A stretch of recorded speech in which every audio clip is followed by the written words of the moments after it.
Welcome to episode 11. I'm so glad you're here and I'm glad you're listening. This is Biohacking with Brittany, a podcast that focuses on biohacking in affordable and accessible ways for everybody.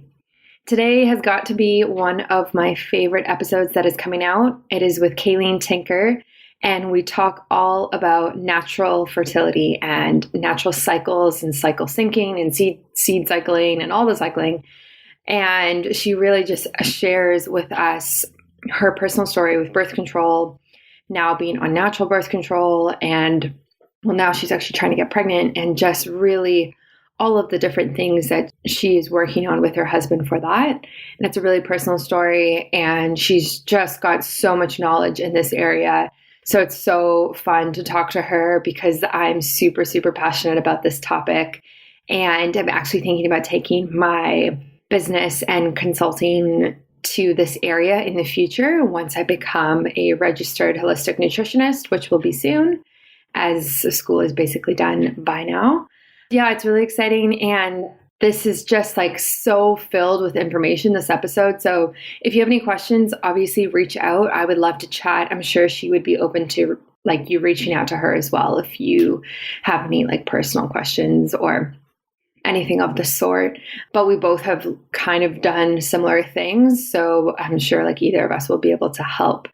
So yeah, everything mentioned in this show will be in the show notes below because we kind of go through quite a few different biohacks and like kind of things that you can buy and different brands and stuff. So those are linked below.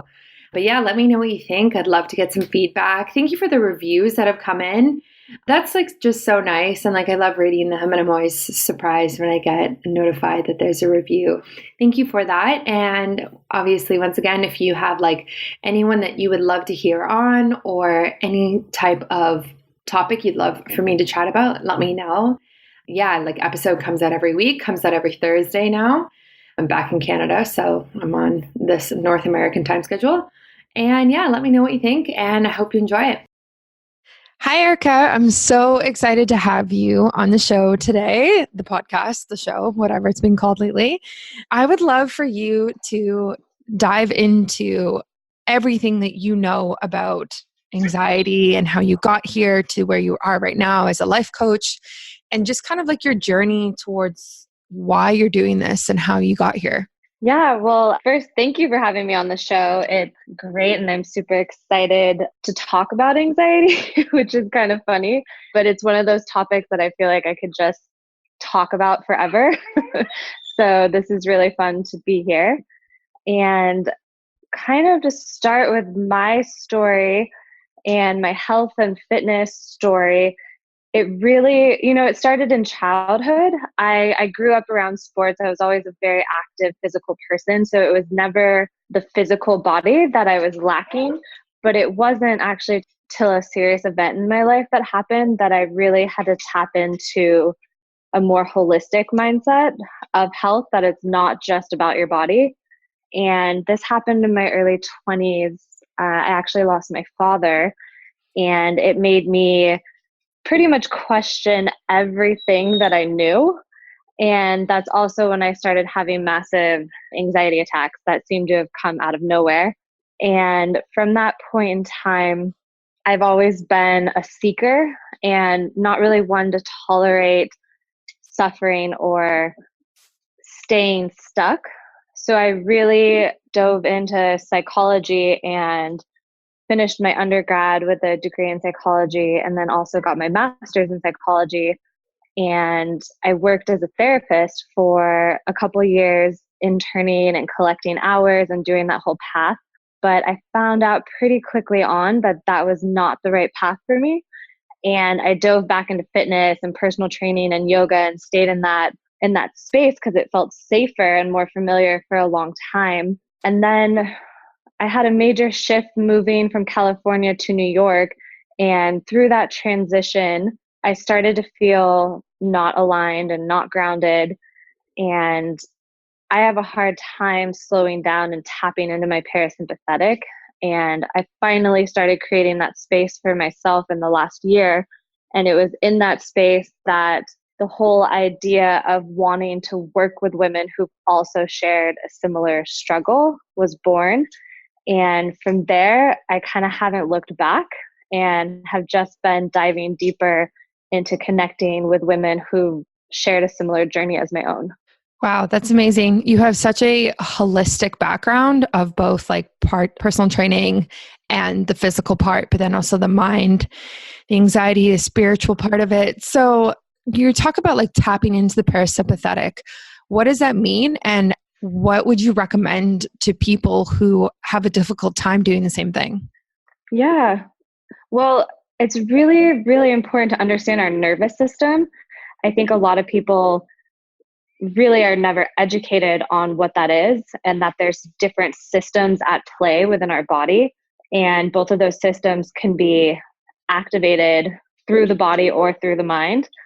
And most people, myself included, lived in the sympathetic nervous system where we're running purely on adrenaline, purely on cortisol, and we're just spinning our wheels, burning the candle at both ends, and often we go through a period of burnout. The opposite kind of end of that is the parasympathetic, and that's that rest and digest place.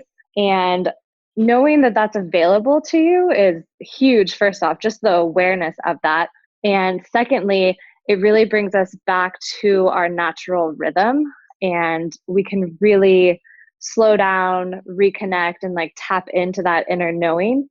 And for me to kind of get back into the parasympathetic, I have to turn off from everything. So I really remove myself from screens of any kind. So away from social media, away from Netflix.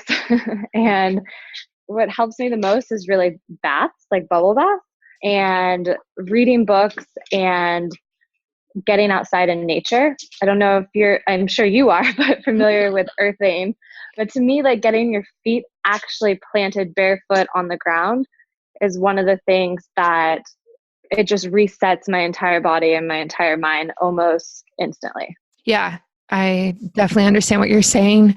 A part of the program that I'm studying for holistic nutrition is obviously looking at the nervous system.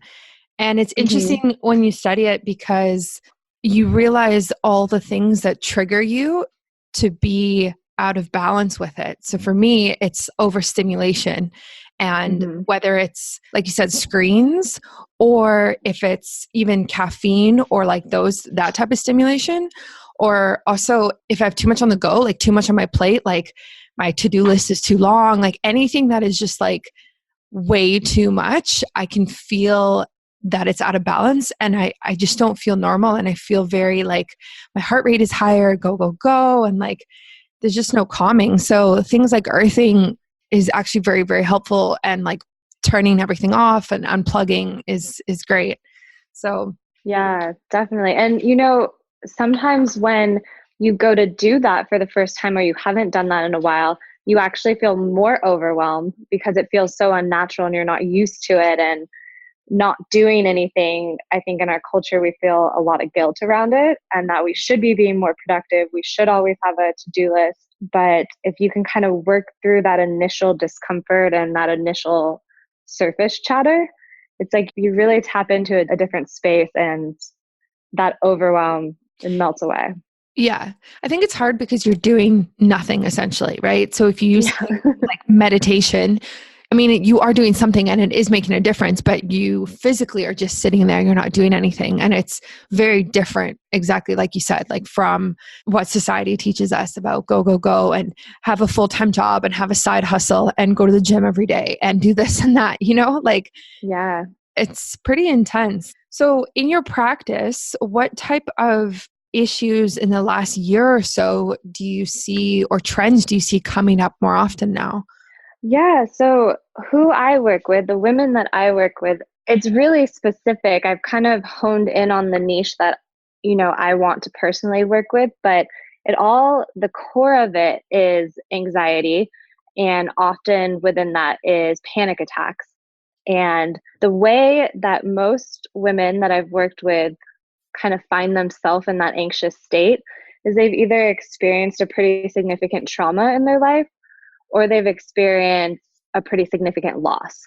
So there's trauma and grief that really bring us into this anxious space. And I think it's important to define what I believe anxiety to be. And I see it as blocked energy that's trapped in your body and excess of energy. And that energy has to be channeled and has to go somewhere. So the symptoms that I see the most from that is a need to control, perfectionism, definitely, and struggles around body image and emotional eating. So there's kind of like a flow, there's certain events that lead us to this anxious place, and that anxiety really funnels out into specific symptoms. Yeah, I definitely can align with some of those now and in the past. And I think, correct me if I'm wrong, but feeling those things and having anxiety is also just part of being human, right? Everyone feels it at one point. There's definitely an underlying anxiety that I think just being human, you feel. Absolutely. And I think there's also an underlying anxiety that women feel because of just the messages we're given from society. It's a lot of pressure. I think women are under a lot of pressure, and we've gone through so many transitions really to earn our seat at the table, so to speak. Right. So what are the messages that you think that we get now in 2019, and what effect is that having on us? Yeah, I think some of those messages are around our physical appearance. You need to look a certain way. You need to be pretty, but don't be too pretty, because then you're going to have this negative relationship with other women who are going to feel competitive with you or jealous, or it's going to be hard to really develop those feminine relationships. I definitely think that's one of them. I also think really around having a voice. We're, told to be strong and stand up for ourselves, but only in certain circumstances. So I think those two are the biggest I see. It's really around our physical appearance and our bodies, but also, our intelligence and where and when we should have a voice. Yeah. Yeah. No, I see that. I see that in myself, and I see that in my friends and family who are, females going through similar things. So if you have the ability now, after listening to this podcast or even before, to recognize that and recognize that, it's society pressure and it's the way that we've grown up that makes us think like this and view ourselves as this, how do you break those chains? How do you get out of that? Yeah, I think the first thing with any kind of healing journey is self-awareness.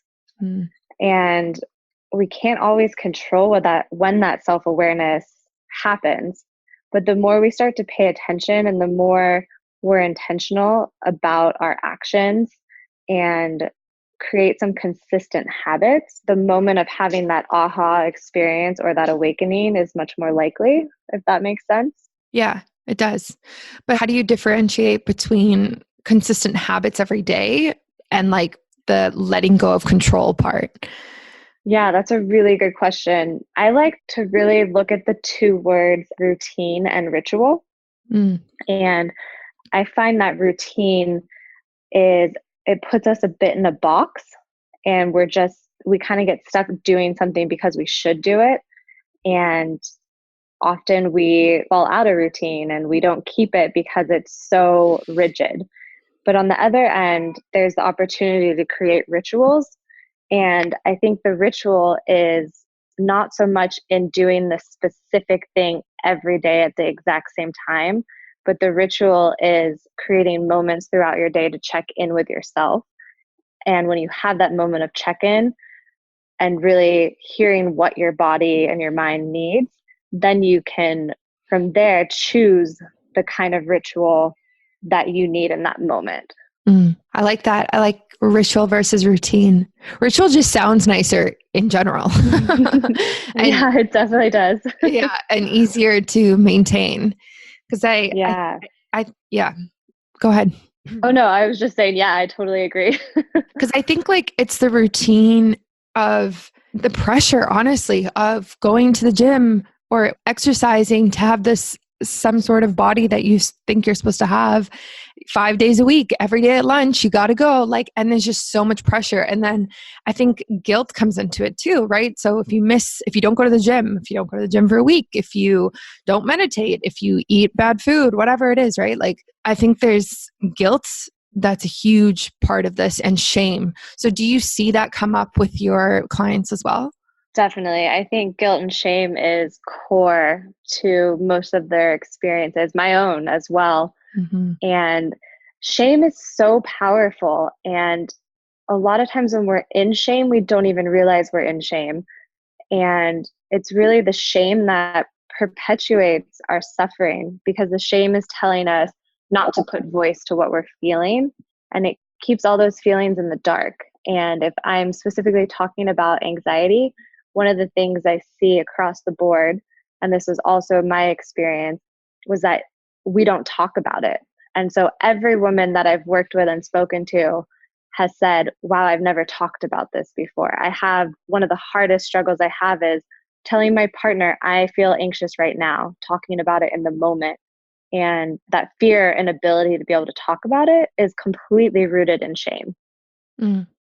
I think shame is hard to recognize. So, like, what are the thoughts that kind of go with it, or the symptoms or signs that we know that we're in shame then? Yeah, I've found that for me to identify shame, to get my feet on the ground and understand that that is what I'm experiencing right now, is one of the symptoms or experiences I feel in my body is heat. So I'll actually feel like warmth on my face or on my arms.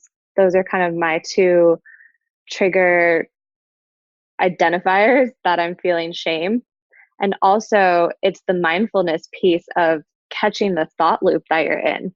So the feedback loop is going to be the same exact loop, like a broken record. So the second that you're able to pause and identify which loop is going through your mind, it's very easy then to notice that, oh, this is the shame loop. And then from there, you make a choice. Am I going to believe this loop, or am I going to pause? Am I going to step away from it and know that I don't have to believe everything that I think? Yeah, I think that was a breaking point for me, was realizing that you aren't your thoughts, and you, Mm-hmm. like, how many thoughts do you have in a day? I don't remember. It's like some crazy number, like 50,000 or something. And like understanding that you aren't your thoughts and you can't control your thoughts, all of them anyway, is really profound and really difficult to understand, because you think it's just this part of you. If I think it, it must be true, right? Like and then you go down to shame and guilt and all of that sort of stuff. So, I mean, like, what would you recommend to somebody for them to start to understand that, like, not every thought is a part of who they are as a person? Yeah, that's a really good question too. It's really starts when you can be the observer of your thoughts and of your actions. It's when you can create that space between a stimulus and a response. So if some external thing happens that's beyond your control, if you can learn to even start with taking a deep breath before you move right into reaction, I think that is where you really start to become more self-aware, because a lot of times that reaction is rooted in being triggered by shame or guilt. And the reaction could really just be a feedback loop in your head. Maybe you're not externally saying something to someone else, but it triggers certain thoughts in your head. So creating a bigger space between the stimulus and the response is really where we start to learn to be the observer, as opposed to getting attached to all the thoughts. And I feel like I had a big experience when, I don't know, this was probably about 5 to 10 years ago. And it was, I would say, a pivotal turning point for me was when I realized that the way I had felt about myself or thought about myself was completely my choice, because I lived from this like default mode, almost autopilot, and thought that a lot of other women felt the same way about themselves as I felt about me. Like there was no self-love, but I just thought that was default and that's just how it was.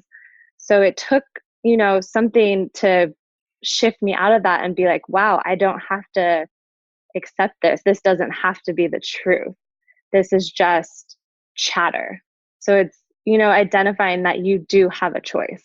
Yeah, I like that. I heard once, I think it was on a podcast, I heard someone describe it like the observer as, picture your like soul or the essence of you, whatever you believe, as someone who's like sitting on a chair, a rocking chair in the back of your mind, just watching you.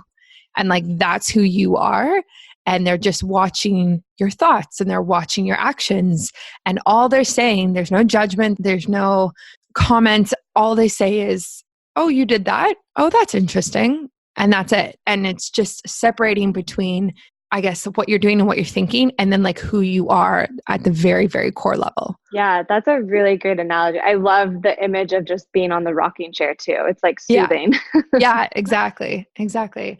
So that kind of stuck with me because I think meditation is something that I have found that really helps create the observer and helps create space and time between something happening and how I choose to react. But like I said, meditation, it's one of those things where I feel like I have to do it and it feels like a routine. So I kind of have this like love-hate relationship with it currently.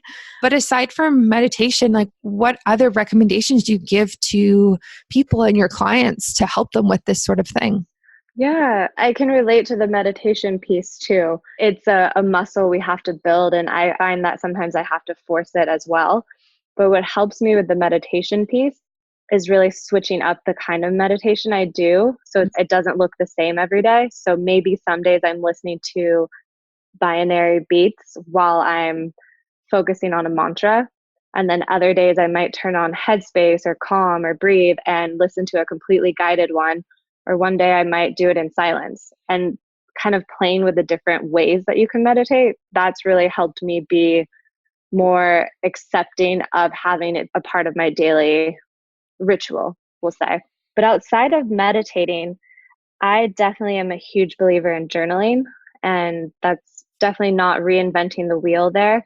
But journaling, especially if you do it in a way that's free writing, so you turn on an alarm for 5 to 10 minutes, and you do not lift that pen from the paper. So it's just a continuous flow of thought to pen.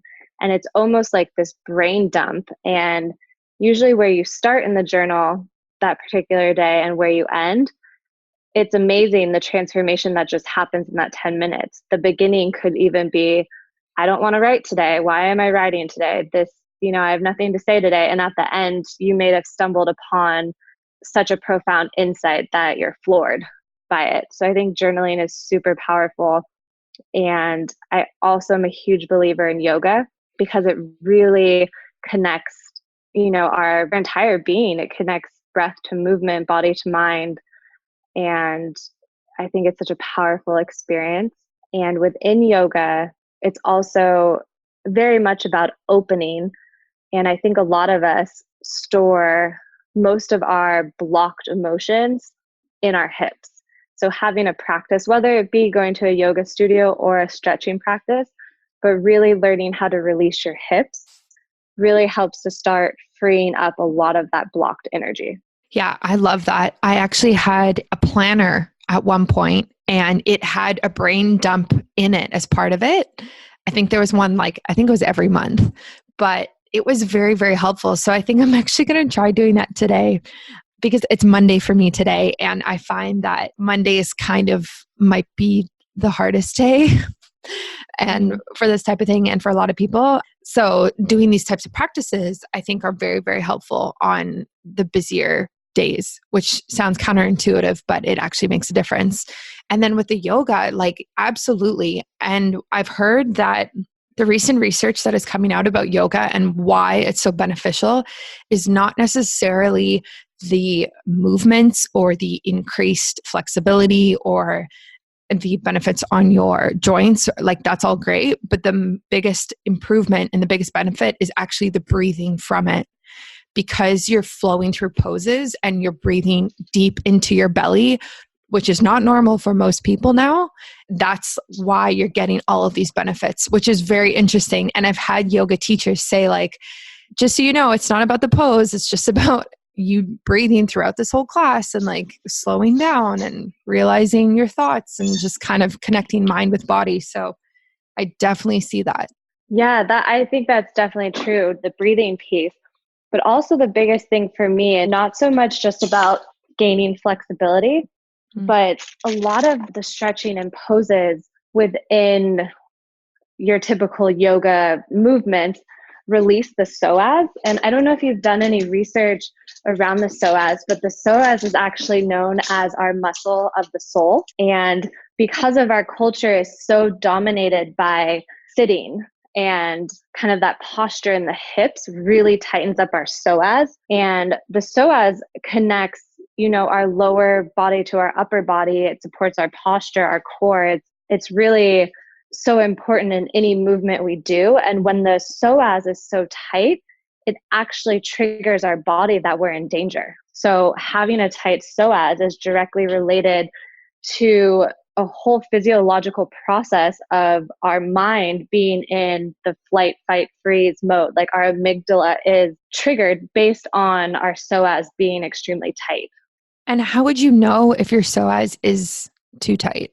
Yeah, I mean, a good, easy test to do, like if you're at home, I always find is if you're standing like lateral in the mirror or like a side view, really noticing the angle that your pelvis is at. So if you notice that your lower back is extra curved, then there's a high likely chance that your psoas is extremely tight because it's pulling basically your spine forward. I don't know if you can picture that, but that's usually definitely a sign that your psoas is tight. And that's just an easy, you can just self-examine, look in the mirror and see that. Yeah. And you can correct that by focusing on posture, I guess. Yeah. Working your glutes, like from a physical standpoint, is absolutely essential. And that's one of our strongest muscles in the body. And that helps us really ground. So any kind of glute work is amazing. But really, it's the opening of the hips. And you can do that in a lot of different stretches. But my go-to is always yoga because you're also getting the benefits of the breathing. And when we're opening the hips, a lot of times I've had this happen in yoga classes. I will just completely start crying because something's just getting released. And I'm just like, oh my gosh, I'm bawling my eyes out in class right now. And I'm not sure why, but it's usually that cathartic release that comes from opening the psoas. Yeah, I think I've been there too.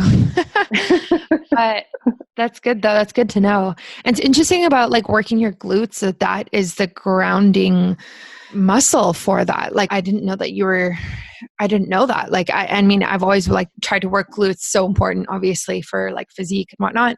And just general strength training and being able to do compound movements and these different things. But that's interesting. It's related to the soul like that. Yeah, well, if you think about it just anatomically, where our glutes are, they're the base of our pelvis, right? So they're supporting our ability to be strong in our core. It's supporting our posture. And I don't know if you've ever read this book or heard of it, but it's called The Body Mind or The Mind Body. I can't remember, but I think Body Mind. And it's basically goes through all these different parts of your body, and you actually can know someone's story and a lot about their personality by just seeing their musculature and how they hold themselves.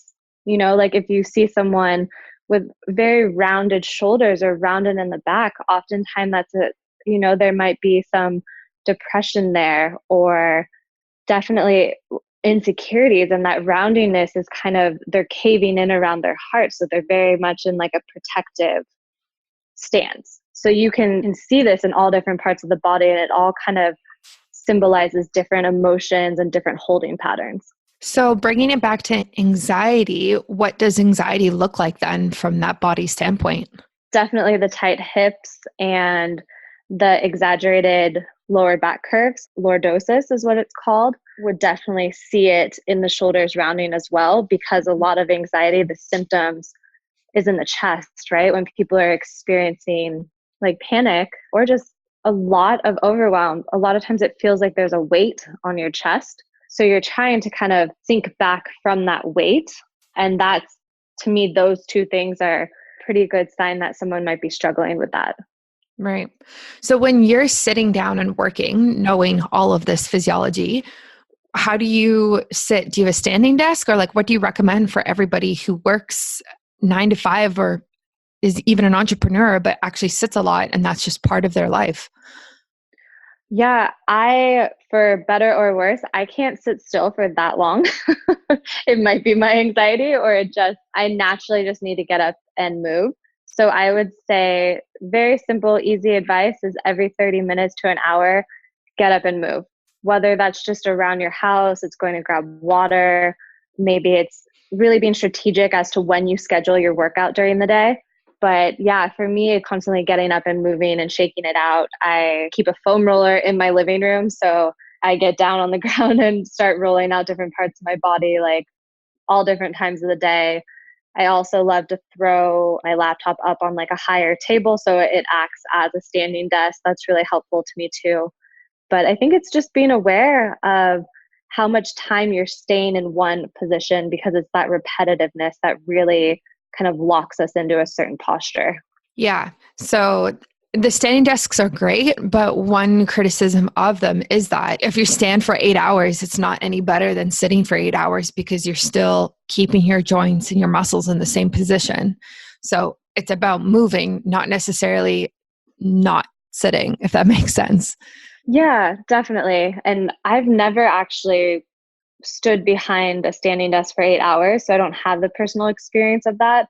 But I would definitely imagine any repetitive movement for an extended period of time could be detrimental. Yeah. Something that I found helpful lately is I actually sit on the floor when I'm studying or doing work at home. And so I'll put my computer or my books or whatever on the coffee table. And so sitting on the floor or even like on a pillow or different things like that, you actually move way more.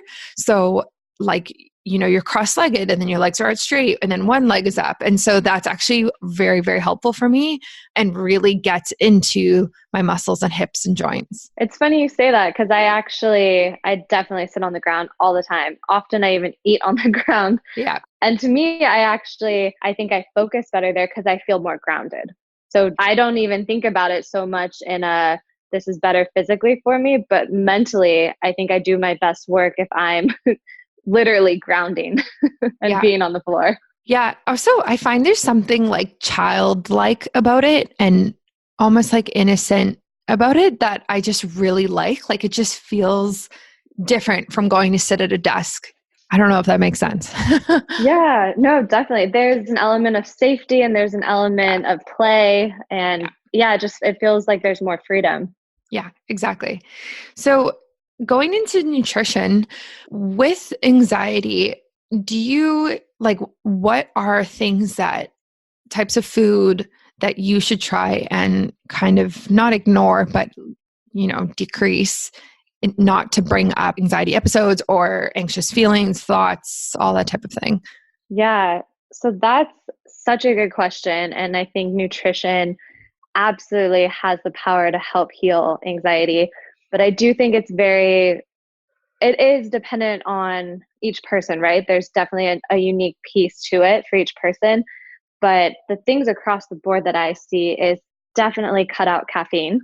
I think that, adding synthetic stimulants into your system when you're already overstimulated just is setting you up to have anxiety. So that's the first one. The second one is water, being extremely hydrated. If you think about water, it's very fluid. And when you think about anxiety, it's very rigid. So really just that metaphor in itself, if you can bring more fluid within your body, that's going to be a great recipe to move away from anxiety. So those two are really big. And then I also find sugar is definitely something that sets off anxiety, and staying away from really refined sugars is huge. And especially like paying attention to the time of day. So I know for me, I transitioned to a very much high fat diet. So I don't eat any grains I do have dark chocolate here and there. So I can't say that I never have sugar, but getting the grains out of my system was a game changer and really upping the fat. Because a lot of times people with anxiety or panic, they almost feel like a diabetic where their blood sugar just drops so fast, and that feeling can really stimulate the experience of anxiety. So increasing the fat really helps just regulate your energy throughout the day.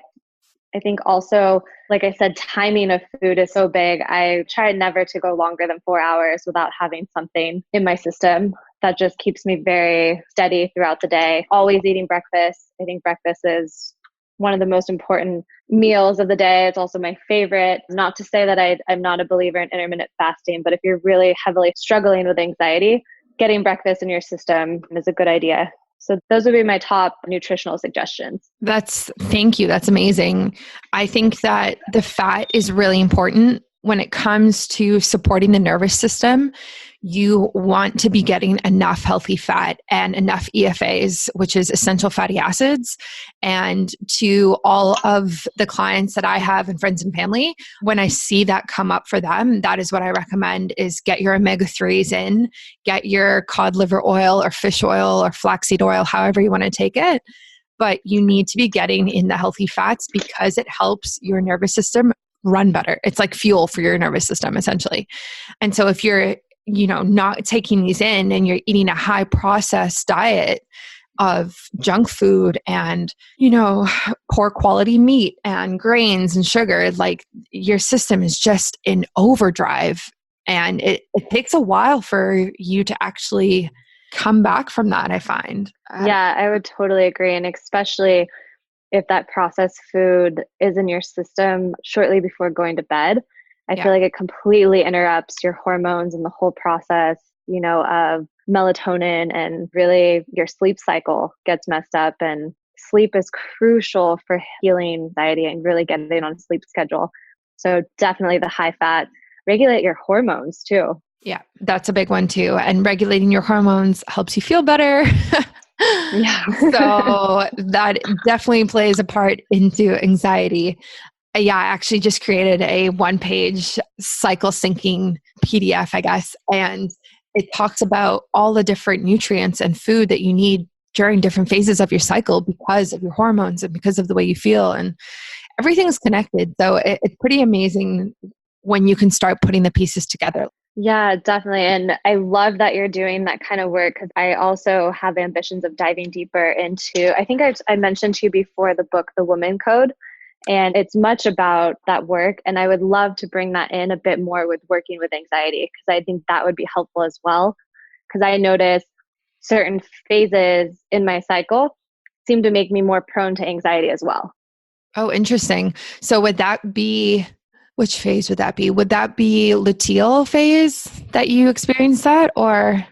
It's usually the phase right before I get my period. Yeah, that's that one. That's what I was going to say. Because usually around like ovulation, everyone feels really good. You have a ton of energy, your libido is really high and all of these things, right? Mm-hmm. That makes sense because you have a bit of a drop after that and then before you menstruate. So yeah, it's interesting because women are not the same every single day in a 30-day span and like physically in all the different ways. So because of that, why would we expect ourselves to be like that and feel the same every day and do the same things? So there's different things you can do to kind of like support your different phases. Yeah, definitely. I so believe in that. And I think also a lot of us do that organically and we just don't have the information to know why we're doing that, So I find myself definitely, the more compassion I bring in for myself, the easier it's for me to transition through my different phases of the cycle and be okay if one week my body really just wants to walk. And then next week I really want to go to the gym and lift heavy. And then the rest of the time I want yoga. It's like, it brings acceptance having that knowledge of, oh, like my body really is going through all of these transitions. Yeah, no, that's exactly it. And it comes with a bit of grace, I think. And that's the nice part about it.